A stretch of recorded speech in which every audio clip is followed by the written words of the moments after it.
ओम नमः शिवाय. ओम नमः शिवाय. काय म्हणताय? काय नाही त्या सनीला लखा गुतू आता संशयित झाली, त्याची चूक झाली, ते माफी मागायला जाऊ दे. अरे अण्णा, सनी बद्दल शिफारस करू नका.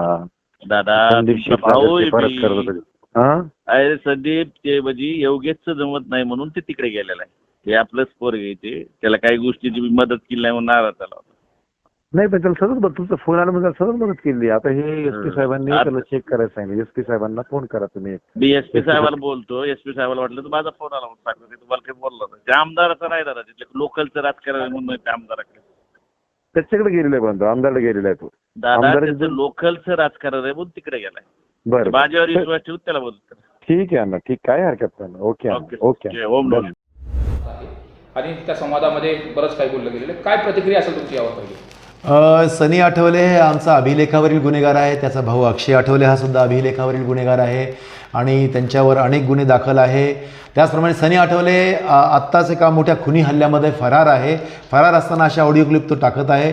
याचं कारण असं आहे की फेक करन्सी गुन्ह्यामध्ये बनावट चलनी नोटा सापडल्या होत्या बीडमध्ये. यामध्ये सनी आठवले आणि अक्षय आठवले याचा सहभाग निश्चित होत आहे. त्यांच्याविरुद्ध पुरावा मिळत आहे. त्यामध्ये अटक करू नये, पोलिसांवर दबाव तयार व्हावा यासाठी अशा प्रकारची गोष्ट तो करू शकत असेल. परंतु यामध्ये ही गोष्ट खोटी आहे, ही क्लिप खोटी आहे. अशा प्रकारचा माझा आवाज नाही. आणि याच्यामध्ये माहिती तंत्रज्ञान कायद्याखाली आम्ही गुन्हा दाखल करत आहोत.